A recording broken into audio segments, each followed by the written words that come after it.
the Easy Way podcast, where simple tips become real results.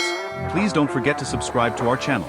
Hello to all our listeners, and welcome back to another episode of the Easy Way podcast. I am Peter, and today we are going to talk about a very serious but exciting topic. We are going to explore the world of work, specifically the most stressful part of getting a job, the interview. Hello, Peter, and hello, everyone. I am Bella, and I am very happy to be here. You are right. Interviews are terrifying. You have to wear uncomfortable clothes, answer difficult questions, and try to sell yourself to a stranger. It is a very high-pressure situation for anyone. Absolutely. We have all been there. Today, Bella is going to share the story of her very first job interview. It is a story full of mistakes, nervousness, and a very funny climax. I think our listeners will learn a lot from your experience, Bella. I am ready to share it, even though it is a little embarrassing. I want to show everyone that it is okay to be nervous. This story happened a few years ago when I applied for my first office job as an administrative assistant. That is a great starting position. Let's set the scene for our audience. Please tell us exactly where you were and what you were wearing. We want to visualize the moment before the disaster happened. Okay, picture this. It was a hot Tuesday morning in July. I was wearing a thick black suit because I wanted to look professional. I was standing in the lobby of a very tall glass building in the city center. I was sweating because of the heat and the nerves. I can imagine how uncomfortable you were. Being overheated is terrible before a meeting. Did you arrive early or were you running late for the appointment? I arrived 30 minutes early. I was too anxious to stay at home. I walked into the office and the receptionist told me to wait in the conference room. She said, "The manager, Mr. Biggs, will be with you shortly." Arriving early is usually good, but 30 minutes is a long time to wait. You have too much time to think and worry. So you went into the conference room. What did the room look like? It was a huge room with a very long wooden table. At the end of the table, there was a single, large, comfortable leather chair. It looked like a throne. The other chairs were small and simple. I think I know where this story is going. You were alone in the room with the big chair. Did you sit down immediately or did you walk around the room to calm your nerves? I walked around for a few minutes. I practiced my smile in the reflection of the window. Then I decided to sit down and wait. I saw the big leather chair at the head of the table, and it looked very inviting. Oh no, Bella, please tell me you did not sit in the boss's chair. That is the #1 rule of power dynamics in a meeting room. You must sit in the guest chair. I didn't know that rule back then. I sat in the big chair. It was so soft and comfortable. I spun around in circles a few times. I felt very powerful, like I was the CEO of the company. That is hilarious. You were spinning in the chair before the interview started. This is the climax of the story. What happened when Mr. Biggs finally opened the door? The door opened suddenly. Mr. Biggs walked in with 2 other managers. They stopped and looked at me. I was sitting in his chair with my feet up on the wheels of the chair, looking very relaxed. That is incredibly awkward. You were caught in the act. The interviewer walked in and found the candidate sitting in his seat. What did he say to you? Did he get angry? He looked confused. He stared at me and said, "Good morning. Are you interviewing me or am I interviewing you?" The other managers started to laugh quietly. My face turned bright red. That is a very witty comment from him. At least he had a sense of humor. What did you do? Did you stay in the chair or did you jump up? I jumped up so fast that I almost knocked the chair over. I apologized 100 times. I said, "I'm so sorry, I didn't know." I moved to a small chair on the side of the table immediately. That is a recovery, but a messy one. But actually, it broke the ice. Break the ice means to reduce the tension. After that embarrassment, the formal interview probably felt easier. It actually did. I was so embarrassed that I couldn't be nervous about the questions anymore. I had already done the worst thing possible. We all laughed, and then the interview began officially. Let's talk about the official part now. This is where we can help our listeners with vocabulary.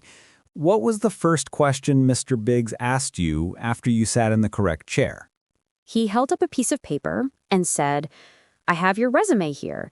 Can you walk me through your experience?" This is a very common starting question. Yes, the resume or CV is the document that lists your history. Walk me through means explain to me. How did you describe your experience as a student? I told him about my university studies and my part-time jobs. I said I worked part-time at a library for 2 years. It showed I was responsible and could handle a schedule. That is a key distinction. Part-time usually means working around 20 hours a week. Full-time is usually 40 hours a week, the standard 9-to-5 job. Exactly. I emphasized that I was looking for a full-time position now. Then he asked me about my skills. He asked, "What specific skills can you bring to our company?" Skills are the things you can do. We have hard skills like computer programming or speaking Spanish, and soft skills like communication or teamwork. Which ones did you mention? I focused on my soft skills. I said, I am very organized, I am a quick learner, and I am great at solving problems. I tried to sound confident despite the chair incident earlier. Problem solving is a magic word in interviews. Every boss wants a problem solver. Did he ask you the famous difficult question, what is your greatest weakness? Yes, he did. I hate that question. You cannot say, I am lazy or I am always late. You have to choose a weakness that is actually a positive thing. It is a trick question. Many people say, I work too hard, or I am a perfectionist, but those answers sound fake. What was your honest answer? I said, sometimes I get nervous when I have to speak in public, but I am taking a class to improve it. I think he liked that answer because it showed I was trying to grow. That is a perfect answer. You admitted a real flaw, but you immediately offered a solution. It shows self-awareness. Employers love self-awareness. Then we talked about the salary. This is always the most awkward part. He asked, "What are your salary expectations?" I didn't know what to say. Salary negotiations are tough. If you say a number that is too high, they might not hire you. If you say a number that is too low, you lose money. What strategy did you use? I used a safe strategy. I said, I am open to negotiation, but I am looking for a competitive salary based on the market rate. It sounded very professional. That was very smart. You put the ball back in their court. Competitive salary means a fair amount of money for that specific job type. After that, he explained the benefits. He told me about the health insurance and the paid vacation days. Benefits are the extra things you get besides money. In the U.S., health insurance is a major benefit. Also, sick days are important. Did he mention how many days you can take off if you are ill? Yes, he said I would get 10 vacation days and 5 sick days per year. It sounded good to me for a first job. I was just happy they were still talking to me. Usually, at the end of the interview, the boss asks, "Do you have any questions for us?" This is your chance to show interest. Did you ask anything? I remembered a tip I read online. I asked, what does a typical day look like in this role? He seemed impressed by that question. That is a fantastic question. It helps you understand the daily routine. If they say a typical day is chaotic and stressful, then maybe you don't want the job. Exactly. He said the day was busy, but organized. Finally, he stood up and offered me his hand. I shook it firmly and made sure not to sit in his chair again. A firm handshake and eye contact are the best way to say goodbye. It leaves a strong final impression. So the big question is, did you get the job? I waited by the phone for 2 days. Then they called me. They offered me the job. He said he liked my personality and my ability to recover from mistakes. That is amazing. So sitting in the wrong chair actually helped you. It showed you are human and humble. Congratulations on that success, even if it was years ago. Thank you. I learned that being perfect is not the goal. Being authentic and prepared is the goal. And respecting the seating arrangement is also important. Let's discuss a few more useful words for our listeners. What do we call the person who is looking for a job? That person is a candidate or an applicant. I was the candidate. The person asking the questions is the interviewer.